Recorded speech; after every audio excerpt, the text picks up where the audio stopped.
This is the Biz News Podcast, one-on-one conversations with experts in business and personal development. With more than 1 out of every 4 homeless people in the nation calling the streets and underpasses in California their home, the state may at last be onto a multi-pronged solution. The California Homeless Coordinating and Financing Council has adopted an action plan that it believes will prevent and even end homelessness in the state. Its Deputy Secretary for Homelessness, Ali Sutton, says the scope of the problem is huge, but the action plan will address it in this exclusive Biz News podcast. Let's start by telling our folks who are watching and listening a little bit about yourself. Who are you and what it is that you're doing? Yeah, absolutely. So my name is Ali Sutton. I'm the state's Deputy Secretary for Homelessness. So I oversee our Homeless Coordinating and Financing Council at the state of California. How on earth did you get that task? It sounds monumental. It is monumental, but I think we're doing some really good work. I've been working in homelessness policy for over a decade and spent about the last 4 years in state government. And so we've been growing our team at the Homeless Coordinating and Financing Council here for the last year or so. It's been a busy time. Well, now you have an action plan, and for the cynical, they're going to say, well, that just means it's going to be on a more accessible shelf somewhere in the State House. What is this action plan to end homelessness, and tell us why you think it's going to work? Yeah, absolutely. And I appreciate the cynics. We're really mindful actually of having this not just be sort of a strategic plan that would sit up on a shelf somewhere as we started the development of the action plan a little over 6 months ago. So for those of you that are in the weeds and want to see the details of it, it is about an 80-page document that's on our website. And we'll just point out that there are some very intentional, clear timelines and performance metrics set to some of the work we are intending to do with that exact plan in mind. We do not want this to be something that sits on a shelf. We will be going back at our council meetings over the next 2 years. It is a 2-year action plan, sort of tracking to how we're doing around performance, how we're doing to the activities and objectives that we committed to in the plan, and really intending to keep the work moving. Before we get into some of the specifics of the plan, what carrot or stick do you guys have to make sure these things get carried out? Yeah, I think that there's a lot of this work that is happening and a lot of interest in ensuring that it's better coordinated. And so we haven't to date really needed much of a stick.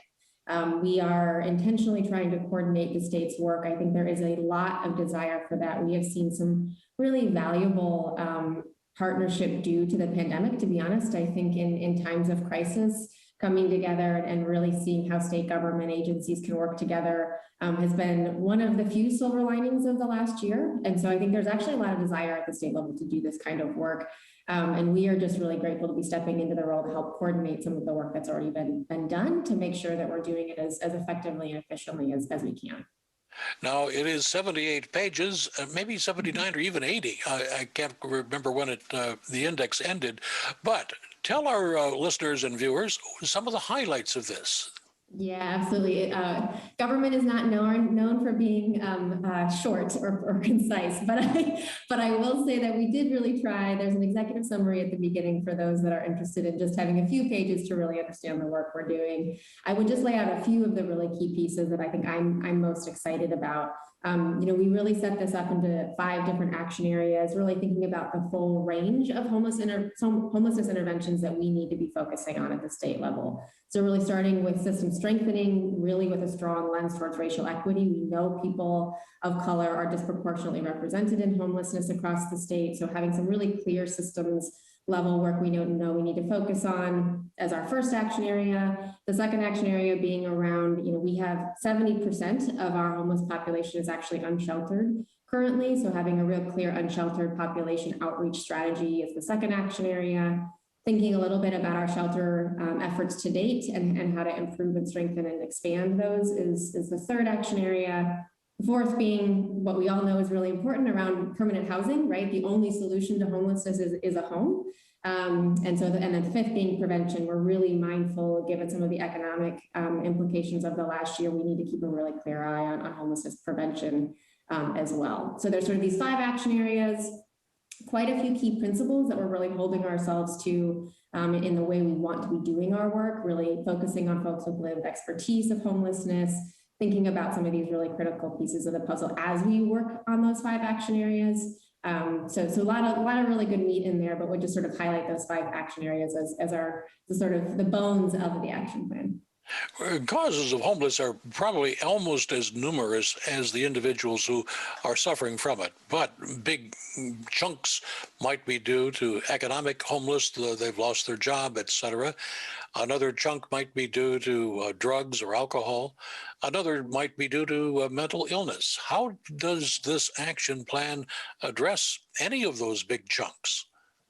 Yeah, so we're really proud of the fact at the state level that the state is what we call a housing first state.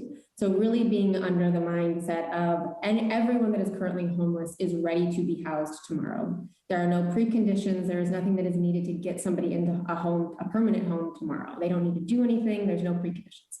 So really trying to think about that as our first core component, and then thinking about the other support systems that might need to wrap around someone. You're absolutely right. People are homeless for very different reasons across the state. And we talked to sort of the diversity of the experience of homelessness within the report, being really mindful that we need to be individualized in our approaches, that some folks might just need a little bit of job placement and job support and a little bit of rental assistance for a short period of time. Other folks might need permanent housing with a really intense suite of wraparound services to keep them stably housed. And so, throughout the report, you hear us talking about housing first, and that's very much part of understanding where folks are at and meeting them where they are. When we were talking about this in the office prior to our Zoom interview here, one of the staffers said, well, does that mean they're going to be building a zillion of those little houses? No, so the beauty of the action plan, and I probably should have said this even sooner, nothing about this is sort of around additional funding or about additional funding. That's not really the role of the Homeless Coordinating and Financing Council. We are much more about where funding currently exists and where there's already activity currently happening. How do we make sure we're doing that most effectively and in the most coordinated fashion? And so this is the first action plan the state has had around homelessness, which is an incredible feat. We're really, really excited about that.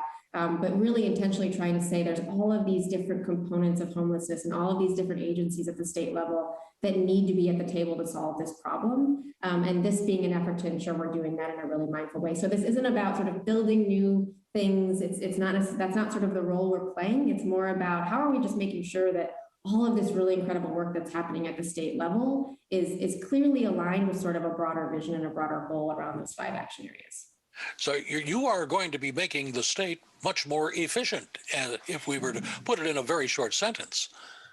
That is the hope. I think that we've seen the value of coordination this year, and I think that there's a lot of eagerness for that. And so we're very much eager to do that. And you'll see, for those of you that are more wonky and want to get into the weeds of the after the sort of executive summary, I know not many, but for those of you out there like me that are interested, the sort of probably 2/3 of the report is really intentionally laying out the different pieces of the puzzle we'll be following through on. And you can see sort of there's lead agencies and then a whole range of coordinated agencies that we're expecting to be a part of those different activities. So really being mindful about bringing to bear all of the good work the state is doing under a handful of these activities.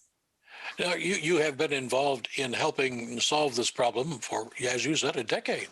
What role, if any, does business have to help solve the problem? It's a really great question. We've been thinking really intentionally, and you see this in the report, that we're not saying the state government solved this alone. We're not even saying local providers are solving this alone. We really understand the value and are really grateful for a lot of the business partners that have stepped up, sort of put funding towards supporting, permanent housing developments in their community around this, being mindful of sort of the impact that some of the business practices have had on housing costs and things like that. I think there's a lot of opportunity for partnership and being really mindful that this is a really large crisis that has been decades in the making. And it's going to take all of us and all of our partners across the state to come together and really be mindful about moving the needle on this. So I think there's a huge role that business partners can play. And we're eager for that. You see that sort of in the action plan in a few places. Somewhere in the action plan, I remember reading that you estimate that California has 1/4 of all the nation's homeless. How on earth is that? They didn't just, the continent didn't tilt and they all slid into California. No, and it's actually even worse than a quarter. It's a little over a quarter, unfortunately. And for reference, California represents somewhere between 12 and 13% of the nation's population. So we're really disproportionately holding a lot of the weight when it comes to homeless populations across the country. I mean, I think we are really mindful of our housing costs, right? And I think that we can tie this to a lot of different service needs, but at the end of the day, the housing costs in California are astronomical, and they have really had an impact on people not being able to afford housing. That a lot of the new homelessness we're seeing, a lot of people falling into homelessness for the first time, are very much for economic reasons. And so we work very, very closely with our state partners, and you'll see this in sort of some of the permanent housing pieces of the plan, to really be mindful about how do we dig ourselves out of that hole. There's some really great work happening at the state level to try to move that needle, but it's a long slog. It's been many, many years in the making. And so I think you're seeing that in our homeless populations. Are other states doing anything like this? If so, which ones are they? And what are they doing? Yeah, so there's quite a few states that have sort of interagency councils, which is what our Homeless Coordinating and Financing Council is. And we've been learning from a lot of them. Our peers in Minnesota, I know California is a really unique state. It's very hard to find sort of similarities, but I think that where we see good work, we're really eager to learn from other states. And so there are a handful of other states that have done these kinds of action plans. We've looked and talked to them as we were developing our action plan to learn from what the successes and failures or sort of lessons learned that they had from their prior reports. And so, yeah, there are a handful of other states that have put out similar action plans and have been really successful. And so I think we will continue to look to our peers and talk to our peer states about how to continue this work. Tell our audience again where they can get more information. Yeah, so it's on our website. And so I'm going to pull it up here real quickly to see if I can see the link is quite long. I'm going to see if I can actually find the link itself. But if you go, so the Homeless Coordinating and Financing Council sits under the Business Consumer Services and Housing Agency. And so the website is bcsh.gov/HCFC. And it's the very first thing under what's new. That won't be too hard. We'll superimpose that on the screen for the people who are watching. What would you like to add about this that we haven't talked about? No, I think just that we really do see this as a full state responsibility. And so we are really eager for partnership. We are really grateful to be at this stage in sort of our coordination efforts, and that we believe that this is going to take everybody to help us get out of this. And so we are very open to partnerships and collaboration and coordination, and look forward to hearing folks if they have interest in helping us solve this problem. You've been watching the Biz News Podcast. We welcome your input. Send your email to editor@biznews.com. Thanks for watching.